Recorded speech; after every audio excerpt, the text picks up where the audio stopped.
오늘 말씀은 사무엘상 24장 16절에서 22절입니다. 구약성경 450면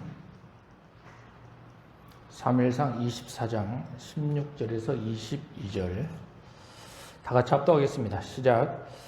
다윗이 사울에게 이같이 말하기를 마침에 사울이 이르되 내 아들 다윗아 이것이 내 목소리냐 하고 소리를 높여 울며 다윗에게 이르되 나는 너를 학대하되 너는 나를 선대하니 너는 나보다 의롭도다. 내가 나 선대한 것을 오늘 나타냈나니 여호와께서 나를 내 손에 넘기셨으나 내가 나를 죽이지 아니하였도다.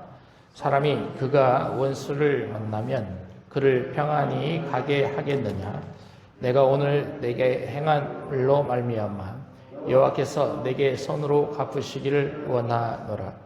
보라 나는 내가 반드시 왕이 될 것을 알고 이스라엘 나라가 내 손에 견고히 설 것을 아노니 그런즉 너는 내 후손을 끌지 아니하며 내 아버지의 집에서 내 이름을 멸하지 아니할 것을 이제 여호와의 이름으로 내게 맹세하라 하니라. 다윗이 사울에게 맹세하며 사울은 집으로 돌아가고 다윗과 그의 사람들은 요새로 올라가니라. 아멘. 오늘 말씀의 제목은 될성 부른 나무라는 사람이 다윗이다 라는 것을 주제로 말씀을 선포하고자 합니다. 인생을 살다 보면 인간은 나무와 같다라는 생각이 듭니다. 나무를 산에 이렇게 심죠.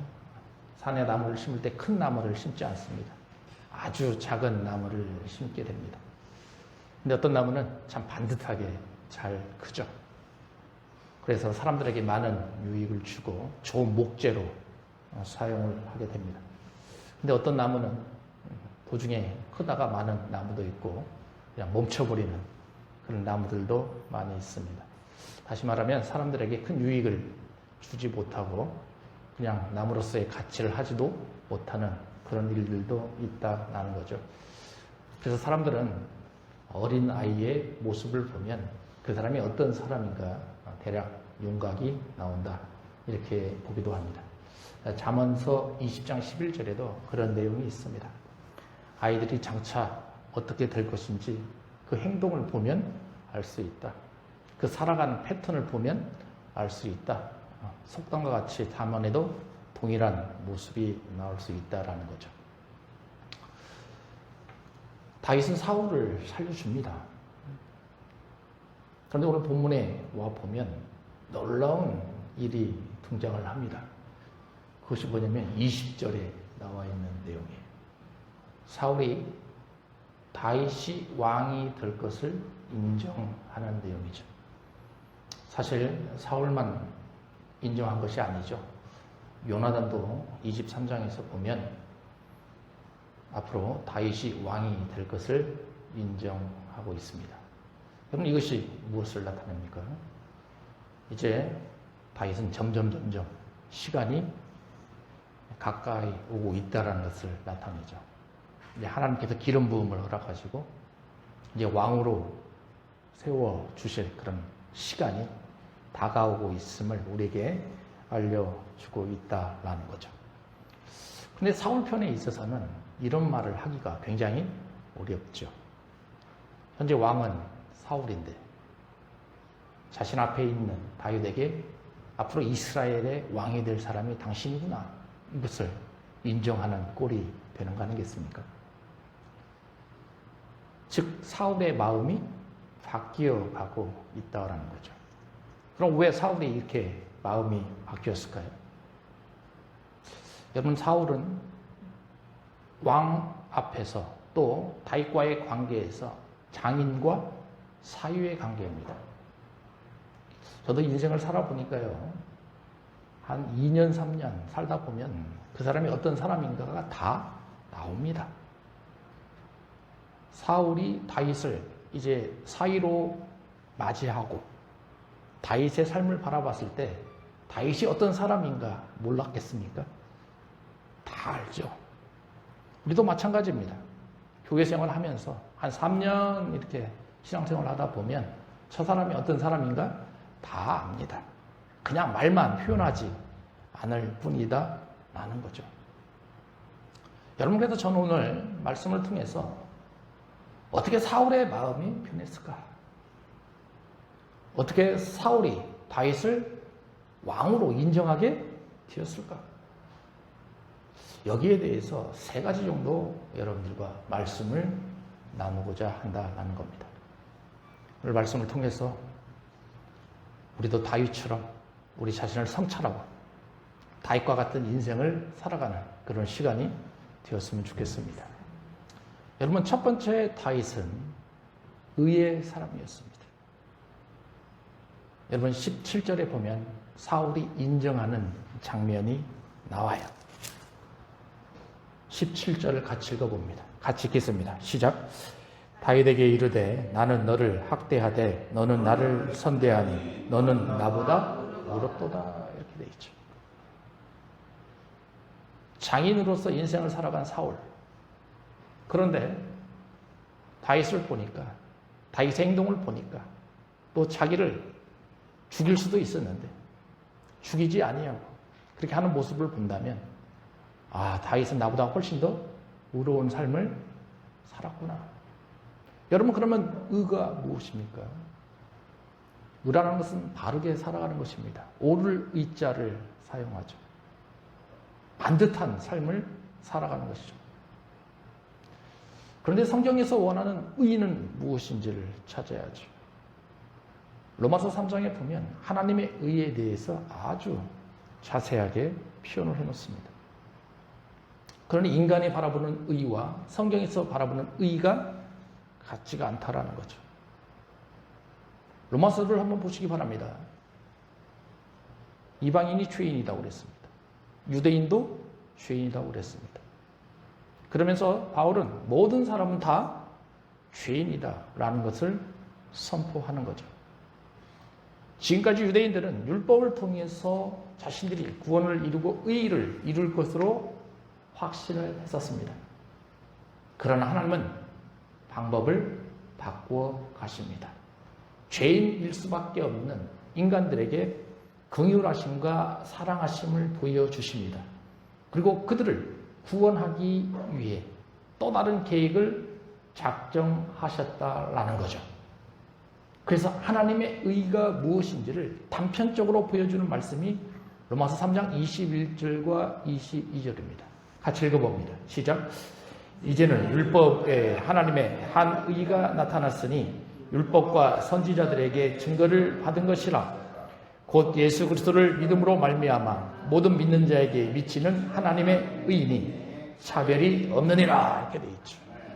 여러분, 하나님이 요구하시는 하나님의 의가 요구라는 거죠. 하나님은 죽을 수밖에 없는 인간을 어떻게 해서든지 살리기를 원했습니다.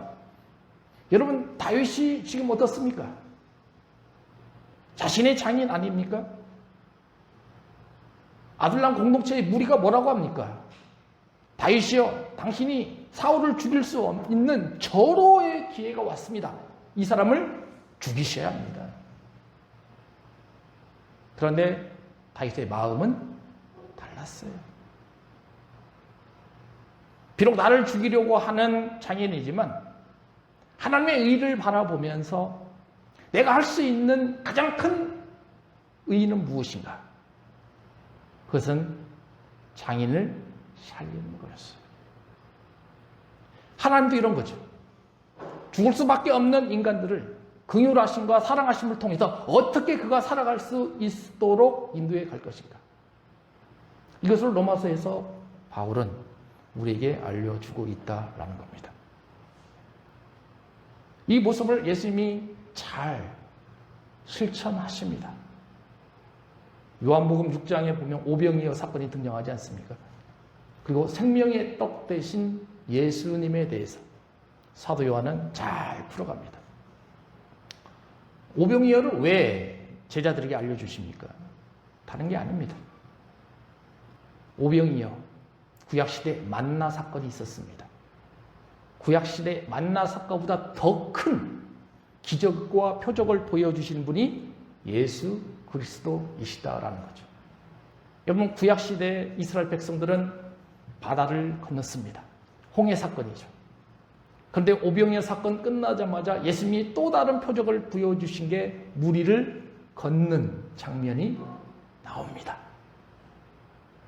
그리고 나서 이 모습을 우리에게 보여주면서 많은 제자들이요, 바다를 건너가는데 갑자기 폭풍과 몰아칩니다. 두려워합니다. 예수님이 계시지 않았습니다. 그런데 바다 위를 걸어오시면서 제자들 앞에 서시면서 말씀을 합니다. 내니 두려워하지 마라. 위로를 주는 거죠. 기적을 보여주는 겁니다. 이제 제자들은 자신들이 건너가고자 하는 땅으로 건너갑니다. 문제는 예수님을 그렇게 찾던 무리들, 그들이요, 예수님이 없어진 사실을 압니다. 그리고 예수님이 다른 지역으로 간 사실도 압니다. 그래서 자기들도 예수님을 만나기 위해서 오는 거죠. 왜 옵니까? 무리들이 예수님을 왜 찾아갑니까? 여러분들이 교회에 왜 왔습니까? 예배를 왜 드리러 왔습니까? 대부분의 사람들은 현실의 문제 때문에 옵니다. 현실의 아픔 때문에 오는 거죠. 현실의 어려움 때문에 예배 드리면서 내가 풀어갈 수 없는 그 일들을 예수님의 도움을 통해서 풀어가길 원하고 있다라는 것입니다. 예수님도 그걸 잘 알고 있어요. 그래서 예수님은 제자들과 무리들에게 표현하는 거죠. 너희들은 표적을 보면서 나를 따르려고 하는구나. 나를 믿으려고 하는구나.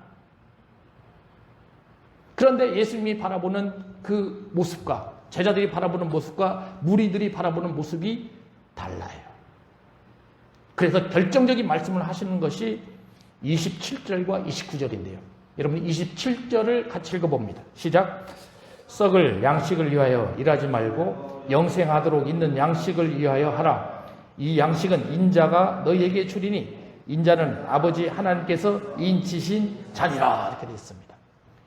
인간들이 찾아가고 있는 의의 방향은 바로 썩을 양식에 대해서 집중이 되어 있다라는 거죠. 아마 우리도 이해가 안 될 것입니다. 그런데 주님이 주시는 양식은 썩을 양식이 아니다라는 겁니다. 영생하도록 있는 양식을, 그런 양식을 주시기 위해서 하나님이 예수님을 선택하시고 이 땅에 보내주셨다라는 거죠. 그러면 기독교에서 바라보는 참된 양식이 무엇인지를 우리는 알아야 될 것이며, 그것은 영원한 양식을 바라봐야 될 것인데, 이런 예수님을 하나님이 뭐라고 하셨습니까? 인신자니라 이렇게 됐어요. 도장을 찍었다는 거죠.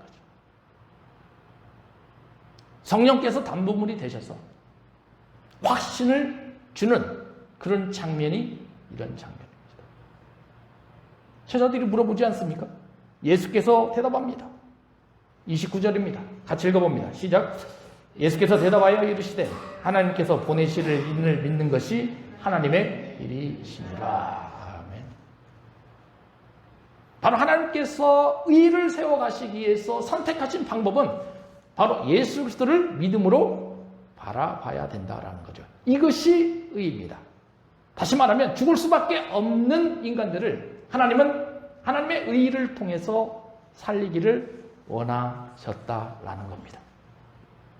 여러분, 다윗이 이걸 우리에게 보여주고 있어요. 의란 이러는 것입니다. 의라는 것은 누군가가 잘 먹고 잘 사는 것이 아닙니다. 의라는 것은 썩을 수밖에 없는 그 생명을 썩지 않는 생명으로 인도해 가는 것입니다. 죽을 수밖에 없는 그 생명을 죽지 않는 영원한 생명으로 인도해 가는 것이 의이다라는 것입니다. 그 일을 다윗은 성취해 가고 있어요. 왜 이런 일이 일어났습니까? 사울은 얼마든지 다윗을 죽이려고 합니다. 보기만 하면 창으로 던지려고 합니다. 보기만 하면 잡아서 없애려고 하죠. 그러나 다윗의 마음은 달랐어요. 사울은 하나님의 기름 부음은 받은 자니 사울의 일을 내가 결정하는 것이 아니라 하나님의 손에 맡기겠다. 비록 사울도 죄인이고 사울도 나를 죽이려고 하는 모함에 펼쳐져 있는, 놓여져 있는 사람이지만 하나님은 그의 인생을 내가 결정하는 것이 아니라 하나님께서 결정하시도록, 불쌍한 그의 영혼을 구원할 수 있도록 다윗은 맡겨두었다라는 사실입니다. 여러분, 우리도 이런 다윗의 의를 찾아갈 줄 알아야 합니다. 이것이 바로 사울보다 더 뛰어난 다윗의 의다. 이것을 사울은 잘 알고 있어요. 여러분들 신앙생활에도 이런 다윗의 의가 있어야 합니다. 그 의는 생명을 살리는 의다라는 것입니다. 여러분, 이제 저는 두 번째를 생각을 해봤습니다. 다윗은 어떤 사람인가? 첫 번째는 의가 있었던 사람이다. 두 번째는 분수를 잘 아는 사람이었다라는 것입니다. 여러분, 분수가 무엇입니까? 자신에게 처해져 있는 상황을 잘 아는 사람입니다. 여러분, 개구리는 항상 개구리밖에 안 됩니다. 개구리가 황소처럼 되길 원한다고 해서 황소가 결단코 될 수가 없습니다. 그래서 분수와 반대되는 단어 중에 하나가 욕망입니다. 욕망이는 자기의 처신을, 자신의 상황을 인정하지 않습니다. 그리고 무엇인가를 계속 바라보죠. 현실을 부정합니다. 위치를 무시합니다. 그냥 바랍니다. 원합니다. 성취되기를 바라는 것이 욕망이다라는 것이죠. 그러나 분수는 절대 그러지 않아요. 자신이 현재 사여져 있는 상황을 정확히 인식합니다. 가수들을 잘 보시기 바랍니다. 자신이 얼마나 노래를 잘하고 있는지, 자기가 가요의 특징이 있는지, 자기가 트롯의 특징이 있는지, 팝의 특징이 있는지, 그런 것들을 잘 인식합니다. 그리고 찾아가기 시작하죠. 그래서 노래를 부릅니다. 우리도 마찬가지입니다. 내가 잘할 수 있는 길이 무엇인가? 하나님께서 나에게 주신 은사 중에 정말로 내가 쉬지 않고 달려갈 수 있는 길이 무엇인가? 그것을 잘 찾아가는 것이 분수다라는 거죠. 여러분, 다윗을 한번 더 생각해 보시기 바랍니다. 죽일 수 있는 상황이었는데 죽이지 않습니다. 많은 사람들이 죽이기를 원하는데도 그렇게 하지 않습니다. 누가 바라보고 있습니까? 하나님이 바라보고 있습니다. 또 누가 바라보고 있습니까? 이스라엘 백성들이 바라보고 있습니다. 만약 다윗이 자신의 분수를 잊어버리고 망각해버리고 자신의 장인을 칼로 죽여버린다면 이스라엘 왕이, 백성들이 원하는 왕이 되는 것이 아니라 칼을 통해서 성취해낸 왕으로 전락해버리고 만다는 사실을 다윗은 잘 알고 있었어요. 여러분, 우리도 이런 모습을 깊이 생각해야 합니다. 로마서 12장 3절입니다. 같이 읽어봅니다. 시작. 내게 주신 은혜로 말미암아 너희 각 사람에게 말하노니 마땅히 생각할 그 이상의 생각을 품지 말고 오직 하나님께서 각 사람에게 나누어 주신 믿음의 분량대로 지혜롭게 생각하라, 이렇게 되어 있어요. 우리에게 주신 하나님의 은사가 얼마나 다양합니까? 믿음의 은사가 있습니다. 예언의 은사가 있습니다. 섬김의 은사가 있습니다. 대부분의 신앙인들은 이 모든 것을 성취하려고 하는 거죠. 그러나 바울은 명확하게 말해주지 않습니까? 마땅히 생각할 그 이상의 생각을 품지 말아라. 여러분, 로마서 12장, 이게 어떤 장이에요? 실천의 첫 장이 아닙니까? 앞으로 너희들이 이런 교리를 가지고 이런 삶을 살아가야 돼. 그런데 그 삶을 살아가는 것 중에 세 번째 언급하는 것이 이것입니다. 마땅히 생각해야 될 그 이상의 것을 품지 말아라. 여러분, 그러니 분수 있는 삶을 살길 원하신다면 지혜가 필요합니다. 그 지혜는 세상 지혜가 아닌 하나님의 지혜입니다. 그 지혜를 통해서 자신의 분수를 잘 생각하시고 그 지혜를 통해서 자신의 길을 찾아가셔야 된다는 거예요. 어떤 분이 동물을 키우고 있었습니다. 한 동물은 낙이고요. 한 동물은 삽살개였습니다.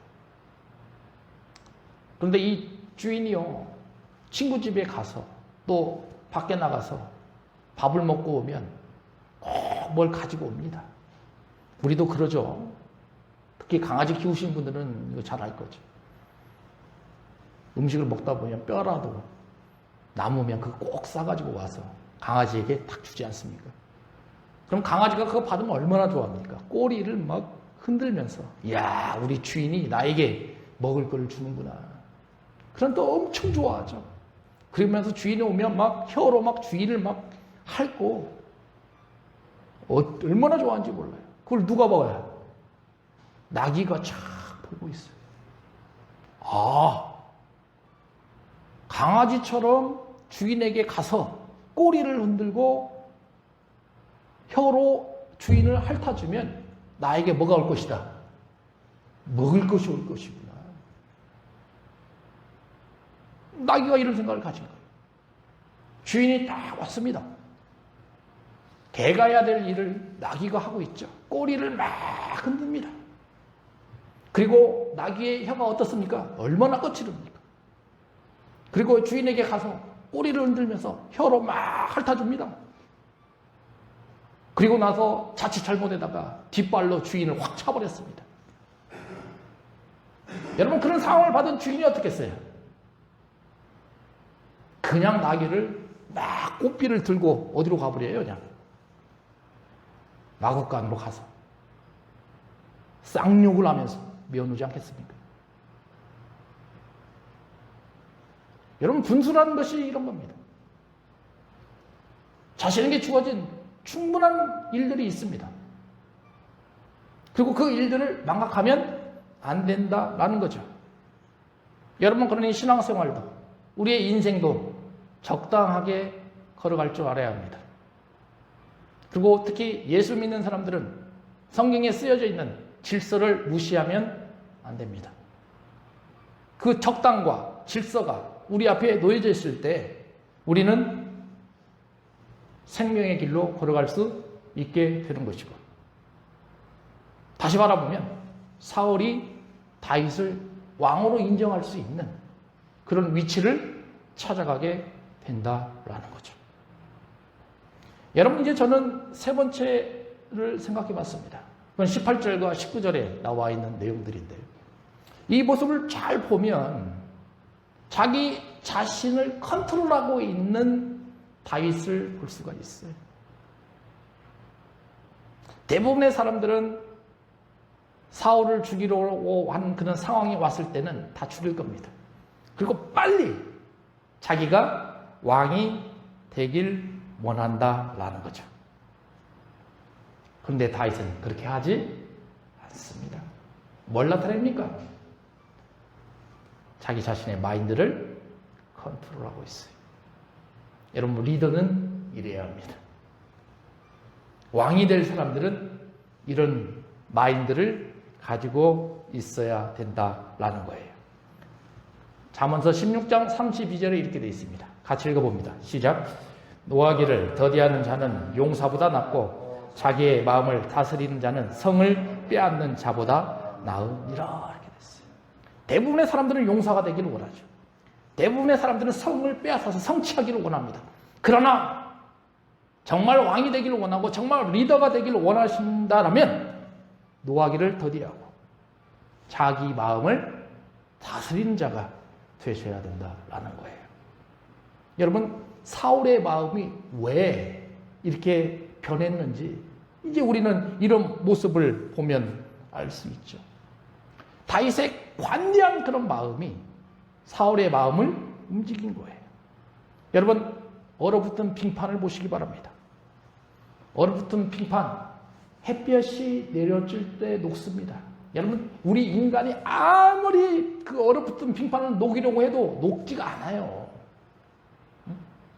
저희가 그 어렸을 때 그 빙판진 길을 걸어가고 할 때 흙을 얼마나 뿌립니까? 연탄을 얼마나 뿌립니까? 그러나 효과가 크진 않아요. 그런데 햇볕이 쫙 뜨면 어때요? 금방 녹아버려요. 여러분, 쇠는 어떻습니까? 얼마나 단단합니까? 그거 인간이 아무리 녹이려고 생각해 보십시오. 안 녹습니다. 그런데 그런 무쇠도 용광로에 들어가 버리면 그냥 녹아버립니다. 번하지 않을 것 같은 사울의 마음 아닙니까? 어떻게 하면 다윗을 죽일 것인가? 거기에 목숨을 걸고 찾아가고 있는 사울 아닙니까? 그 마음이 변하겠습니까? 그런데 변해요. 변합니다.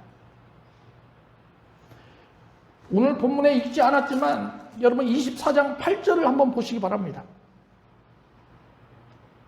8절에 다윗이요 사울을 찾아가면서 이런 표현을 합니다. 내 주 왕이요. 죽이려고 하는 그 순간에 죽이지 않고 내 주 왕이요 이렇게 말을 하죠. 여러분 이 얘기를 딱 들었을 때 사울의 마음이 어떻겠어요?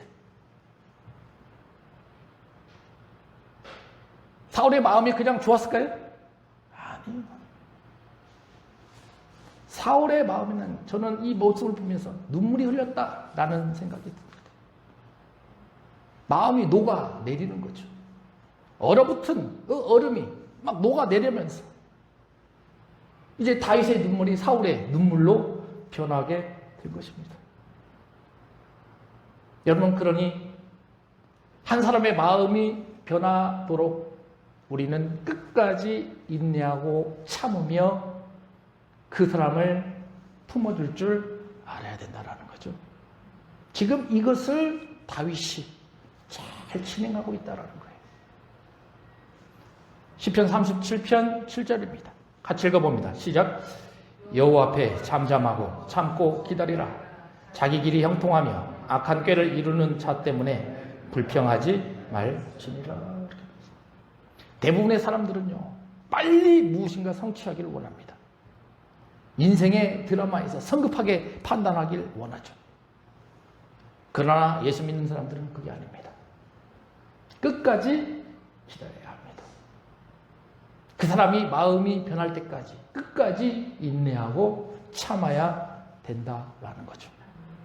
그런 길을 걸어갈 때, 즉 자기 자신의 마음이 컨트롤될 때, 자기가 절제가 될 때 이런 일들이 진행된다라는 겁니다.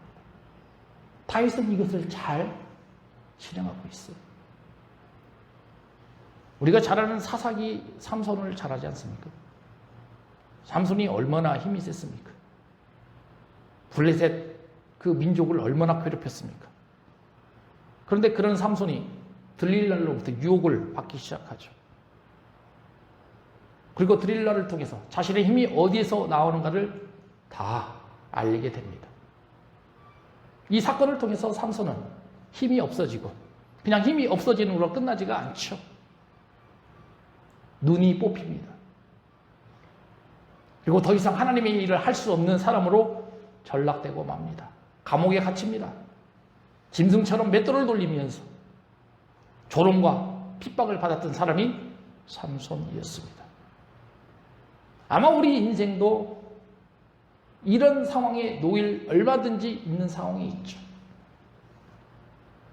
그러나 삼손은 포기하지 않습니다. 다시 머리가 자라길 기다립니다. 그리고 하나님이 다시 그 일을 성취해 가길 기다립니다. 사사기 16장 28절에 이런 삼손의 마음을 읽어갈 수 있습니다. 같이 읽어봅니다. 시작. 삼손이 여호와께 부르짖어 이르되 주 여호와여 구하옵나니 나를 생각하옵소서.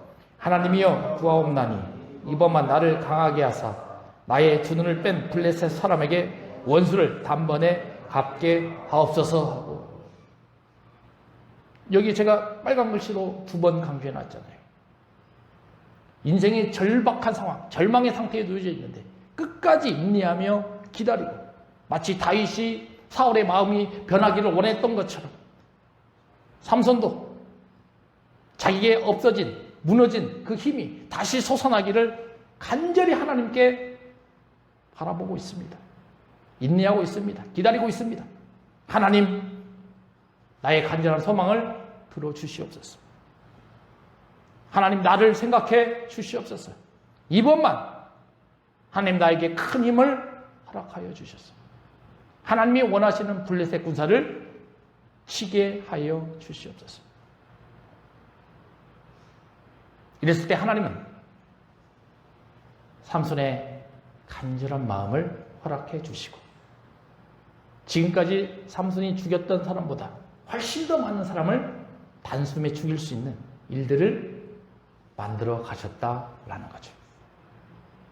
여러분, 저는 오늘 본문의 말씀을 보고 말씀을 준비하면서 참 많은 것들을 생각해 봤습니다. 다윗이 어떻게 사울로부터 왕권을 인정받을 수 있었을까? 여러분, 가장 어려운 것이 사람의 마음의 변화입니다. 그것만큼 힘든 게 없어요. 그런데 다윗은 사울의 마음을 변화시킵니다.